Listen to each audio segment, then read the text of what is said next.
Good afternoon, everyone. It is David Schlotthauer here in the home weather office for June the 12th, 2023 on this fantastic Monday afternoon. In this update, we are going to give you a very detailed El Nino update. We're going to be looking at past analogs for past El Nino events and how strong will this El Nino get for the winter season, and how will it influence the upcoming winter for the United States. Now, if you're new to the channel and you really like these detailed updates, please consider subscribing if you're new, hitting the like button, sharing this video with your family and friends on social media, and lastly, please leave an awesome comment in the section below this video. So to start off the video, we're looking at our summary because NOAA has declared an El Nino advisory.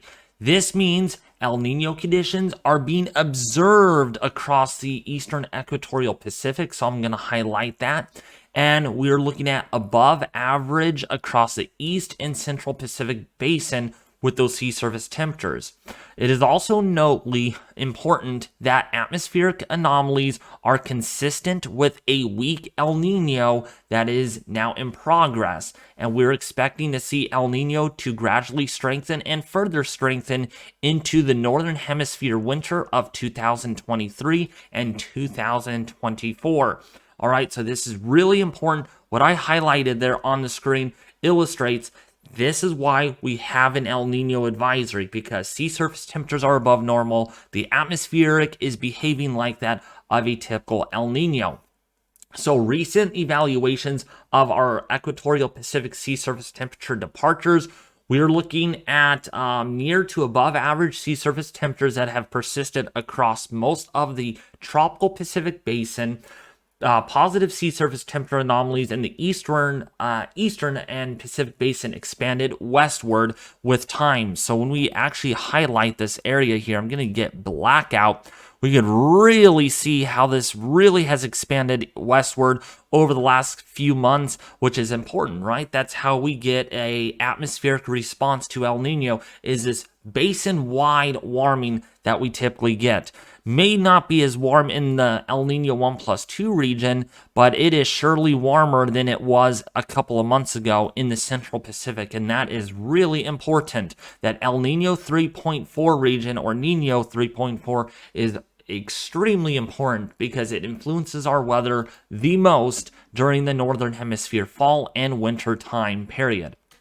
So when we do take a look at those basins here, this is basically kind of that snapshot, and as always, I try to be as detailed and as informative and understanding as possible for you all that are new when you guys watch these updates. So these are different basins, okay? So I highlighted this in black, so the different basins. So when we look at this down here, all right, we can clearly see that. Everyone, can you all see that? I'm sure you all can. So that's this thumbnail, and this shows us the different basins. So when we kind of do connect the dots, or kind of, from one thing to the next, when you were a little kid and your teacher gave you these, not really dot to dot, but connect the dots to the proper area on the paper, right? This is kind of what that is. So the El Nino or Nino 4 region is this over here. It is this yellow area that is highlighted. The El Nino or Nino 3.4 region is this box. Okay, so I'm going to put a box around that so you all can actually see that just fine. All right, and then our Nino 3 region, which is down here, that is going to be this solid red area. So these kind of overlap each other a little bit. And the Nino 1+2 region is this white box right here. All right, I'm going to box that in black so you all could actually see that. So we can kind of get an idea of what our basins are like right now. And the Nino 4 region clearly is warming up. It's already at 0.7 degrees Celsius above the long-term average. The El Nino 4 region is 0.9 Celsius above the long-term average, and the Nino 3 region is 1+2 region above the long-term average. And really the warmest basin of all is going to be your Nino 1+2 region. This is at 2.6 Celsius above normal, which is almost as warm as it was back in April and May. And we will continue to see warming in that basin, let alone over the next few months. So I hope that covered it really well as far as the departures here.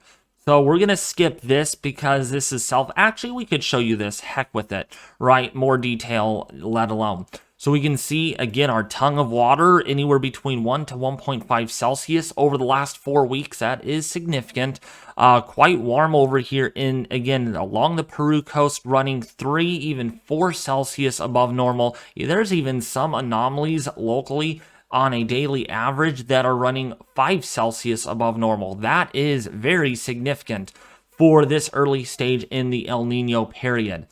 All right, so let's go to here. All right, so basically this look at the upper ocean heat content anomaly. All right, so this is how much heat content is below the ocean or the surface of the ocean.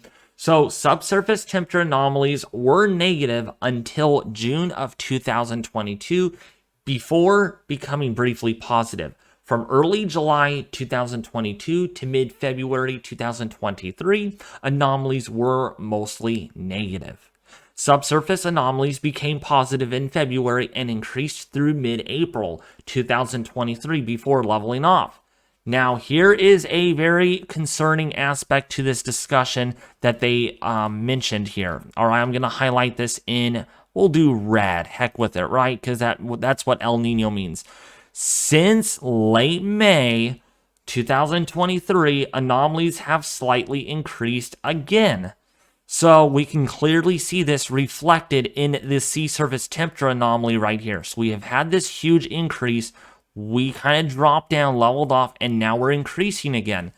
We are now in the threshold that would likely see a strong to very strong El Nino. There's a lot of upper ocean heat content that is well above average below the surface of the ocean, folks. And this is very important. When it's this far above average, look at what our La Nina was like when we had below average heat anomalies below the surface of the ocean. Now we're kind of on the opposite side of things, right? So we've really warmed up quickly, and that is a lot of upper ocean heat content.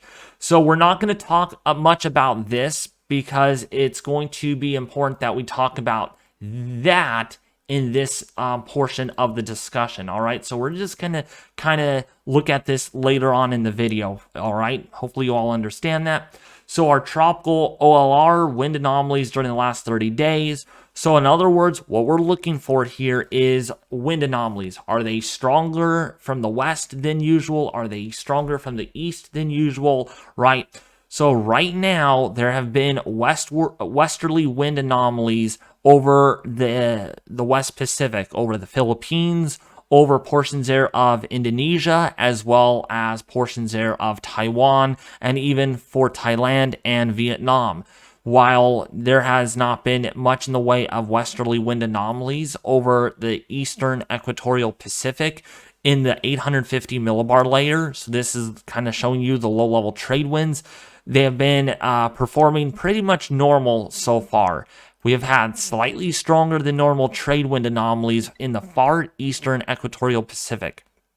So now another thing that we're going to look for here is any upper level wind anomalies. So what we're looking for here is easterly winds. So that means our Walker circulation is weaker than usual. And so far, we are not seeing much of a indication that we are seeing any easterly wind anomalies just yet here. Still a little bit out of the westerly in the 200 millibar layer, which is about 39,000 feet from roughly about 120 degrees west to 80 degrees west longitude. So really, we're only looking at a weak El Nino. That's how the atmosphere is responding at the moment. We're not seeing any indications that the atmosphere is responding to a very strong El Nino just yet. But I'll tell you, weekly heat content evolution in the equatorial Pacific, we're seeing another strong Kelvin wave that is now in progress right now, approaching the international dateline, already sloshing rapidly eastward into the eastern equatorial Pacific. Kelvin waves are very important because they help to slosh that warm water from the western Pacific Basin into the eastern equatorial Pacific Basin.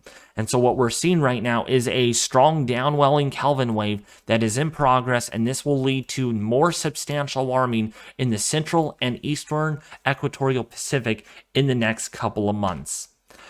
Wind anomalies, we showed you that, but this is another look at that in better detail. We had strong westerly wind anomalies that were represented from early May all the way through early June. Since early June, we have had stronger than normal trade wind anomalies from the international dateline into the western equatorial Pacific. Still some westerly wind anomalies being represented there in the orange over the eastern equatorial Pacific, which has allowed that El Nino to develop successfully. So we're now going to be looking at this really quickly. Our El Nino is developing quite nicely. Our latest contribution here for March, April, May is 0.1 degrees Celsius above average. We need 3 consecutive overlapping months, 5 of these, to be declared in El Nino. And so far, we're not there just yet, but we're also not far. For reference, we are only about 0.6 degrees Celsius behind 2015, which that El Nino gave us 2.6 Celsius. So give and take, we could still get up to 2 degrees Celsius above the long-term average in the 3-month overlapping mean average, which is very substantial. That is borderline super strong, super El Nino, okay? Actually, no, that's not. My bad. That is actually 2.0 Celsius is a very strong event of an El Nino. And so we are getting there. Just when? How close will we get? How much warming will take place between now and possibly by early to mid-fall? That is to be announced, right? But we are definitely looking at an El Nino, no doubt about it. We have a 95 to almost 100% chance that we will have an El Nino by mid to late fall, by early June. We're already in an El Nino right now, so there is going to be a 95 greater percent chance that we will have an El Nino by fall and winter time of 2023 and 24. Here's a look at the latest IRI guidance, and we can see some of the models are still up here. The second phase of these models are all the way up in that 1.5 to 2.5 range. So we're looking at a strong to possibly very strong El Nino event for this coming fall and winter period. All right, so now that we talked a lot about that, I don't think there's anything more to cover in that PowerPoint. Let's take a look now at our Coral Reef Watch daily 5-kilometer sea surface temperature anomalies. This is delayed by 1 day, by the way, so for you all that are wondering about that. But hey, it's the latest information, right, in this video. So what we're looking at here is a very strong El Nino. Well, to be specific on a daily note, it is pretty well represented here with the orange waters or the orange anomalies, red anomalies. Yeah, we still even have some anomalies here that are 5 Celsius above the long-term average. Repeat with me, everyone, in the video. 5 Celsius above normal. That is sickeningly high, okay? That is absurd. That is uncharted right there. We have 5 Celsius waters above normal along the Peru coast of Central America. So why is that important, you might ask? Well, that means 1, there's no upwelling of cooler water. And secondly, this kind of gives us an illustration of how strong our El Nino might end up being by the time we go into, say, October, November, December, January, that sort of thing. So these anomalies are actually sloshing eastward with time, and we're already looking at plenty full of warming here with anomalies that are 2 Celsius above the long-term average. There are some anomalies here, some islands that are already 3 Celsius above normal. So that is very, very significant. And so when we take a look here at our movie on the progression of El Nino here for you all that are wondering what this looks like over the last 90 days. So this is since March the 14th. And we can see how this all has progressed over that 90-day period. And yeah, it's definitely developing out there. Some significant warming that has happened recently here. There it is right there. Definitely taking place. We are still seeing that negative look to the PMM or Pacific Meridional Oscillation or something like that. Multi-decadal oscillation. Or in other words, we're looking at a negative phase of the PDO or Pacific Decadal Oscillation along the California coast and the Baja California coast, coherent with this El Nino, which makes this forecast challenging. Now, not going to go much into this. I will have a hurricane outlook and discussion out tomorrow, but my goodness, look at how these Atlantic waters evolve over the last 90 days. Really warming up in a hurry here to well above uncharted water territory. And the recent evolution here, 3.5 to almost 4 Celsius above normal there. Look at that red on your screen. There's even a little island there of 4 Celsius. Right there. You can't miss it. Might be hard to see on your screen. But yeah, definitely very uncharted waters. We'll talk more about that tomorrow as far as this all evolves. So now we're going to go into even cooler data. We're going to look at past analogs, how this El Nino ranks among the others, all the way going back to 1982. So we're going to just kind of work our way across, okay? So this is a look at 1982 and 83. That was a fairly strong El Nino event, right? Of course, we're not even there. We're way warmer than that, as you can see there. Okay, and then let's go to 1997, 1998. What are we seeing here? There is quite the similarity. Pay close attention to this area here on your screen. Very similar indeed by anomalies, right? We're actually about as warm as 1996. Wait, yeah. 1997, 98. That's what I'm looking for. Yeah, I mean, very similar. Only that the PDO up here was above normal. We had a cold phase in the Western Pacific Basin there of the Pacific Decadal Oscillation, right? But look at the Nino, how that is all evolving here. You can forget about the Atlantic, definitely below average in the 1997-98 period. So let's go to 2015, right? Pretty similar. Again, we're erasing this cold phase of the PDO, which again is why this forecast is so challenging. This is below average here along the California coast. Right over here, it's all above average in the 2015-16 El Nino event, as you all can see clearly here. And so what I'm telling you here is that we are on par of this day of a very strong El Nino, perhaps, that could be emerging capability for the Northern Hemisphere fall and winter time, okay?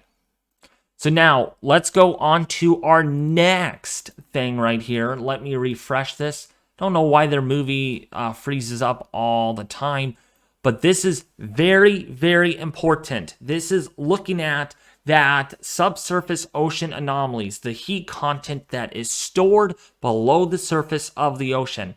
Why is this important? Because it tells us, will El Nino continue or will it just kind of wash away? In this case, it's not going to wash away. We are going to see this continue to strengthen. And this will look literally at the last couple of months.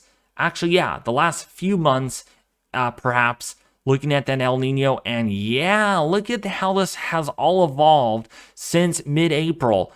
All these warm anomalies here just kind of hanging around. No sign of any upwelling at all just yet. We thought there was something going to happen right about in here, but you can see that has since dissipated because of these weaker trade winds. Also pay attention over here too. We've also had some significant warming in the last couple of weeks over in the central and Western Pacific Basin, anywhere between 3 and 4 Celsius above average. And take note recently with what has happened here. we're starting to see a huge Kelvin wave propagate and make its way over into the Eastern Pacific, and it will then get upwelled because of the weaker trade winds. Why is this important? Well, guess what? That's because we're going to start seeing that El Nino really take hold. So let's take a look here at our thermocline, and we can see right in here. Yeah, look at that. That is starting to slosh again eastward rapidly. And so it's going to be interesting to see how much warming we will get out of this Kelvin wave that is coming up. If it's going to lead to a more robust warming event in the eastern equatorial Pacific. But look at that, 30 Celsius right now in the central Pacific basin, which is quite concerning to say the least. So now when we take a look at our CFS V2 forecast, how strong will El Nino get from here? Your questions are being asked right now.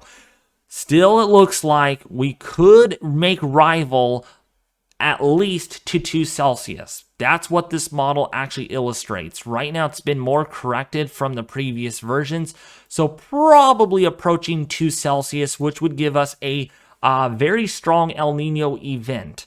Okay, 2.5 or higher is super. Okay, super strong. This is more on that very strong type threshold. Take note, the Nino 1.5 to 2 in the 3-month average is a strong El Nino event. So definitely looking at a strong event nevertheless. That's going to happen. But I think it might get warmer than what this actually shows because of how far ahead of normal we actually are. We're with 2015, folks, as far as it goes. So that's why some of these members are going possibly up here still, because they are the ones that do think that this is going to go a little higher than what this shows. Some of the members are even indicating the higher end forecasts, 2.3 Celsius above normal, which shouldn't surprise me by any means. So now when we take a look at our climate forecasting system version 2 sea surface temperature anomaly departures here forecast, this is showing us how much stronger will El Nino get. These are 3-month mean averages, folks, okay? Because I want to make this as accurate and honest as possible. That's what I'm here for. I'm not here for the hype by any means. And so we can see here for July, August, and September for our 3-month overlapping mean, we can see how El Nino actually is shaping up. Yeah, that's a very strong signal, folks. That's a really nice looking hot tongue, warm tongue, however you want to say it, there through September. So as we go all the way into, say, through the winter months, for December, January, and February, the peak of the winter months for much of the U.S., yeah, look at that. That is a very nice looking El Nino there. Anywhere between about 2.3 to 2.8 Celsius above the long-term average. Yeah, that is quite the reflection there of an El Nino that is yet to come. That is going to strengthen only more. Really warm Atlantic basin for the Atlantic hurricane season. We'll talk more about that later. Sorry, my ears are plugged up. If you're wondering why I do that, yeah, my ears are a little plugged up today because I have allergies. So yeah, don't worry, I'll be better. So when we take a look now at our winter outlook forecast, so I know this is zoomed out, but this is a look at the entire United States right here. You can't miss the map at all. Above average anomalies of rainfall are expected through the peak winter months for January, February, and March. For California, for the desert Southwest, above average rain anomalies, possibly more snowfall storms or snowstorms likely for the southeastern U.S., especially for the Carolinas, northern Georgia. But look at this, below average rain anomalies and precipitation in the form of snow and rain for the upper Midwest, for the Great Lakes. Below average snow and rainfall for the Pacific Northwest. Unfortunately, you've had a tough couple of winters. This last winter, you had below average rainfall, snowfall. This winter will likely end up being the same way. So just not getting a good period here for the Pacific Northwest, okay, because of that El Nino that is developing. But good news for California, for the desert Southwest, more needed rainfall is on the way. We can take what we can get, folks, and that's what this is all about. This El Nino is probably going to be good news. Even for November through January, an early start to the winter season looks to be the case here as far as the CFS goes.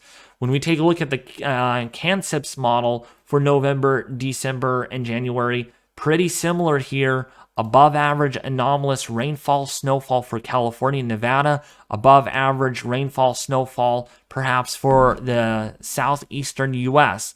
But very similar here with what the CFS showed. Below average here for the Pacific Northwest and the upper Midwest and the Great Lakes for January through March of 2024. Well, that's going to sum it up for today's detailed El Nino update for Monday, June the 12th, 2023. Have a fantastic rest of your Monday, folks. I hope this was very helpful. If it was, please consider subscribing and please share this. You got to share this with a lot of your family, with a lot of your friends. Get the word out to these people about this El Nino developing, and also leave a comment in the section below and hit that like button if you did enjoy today's update.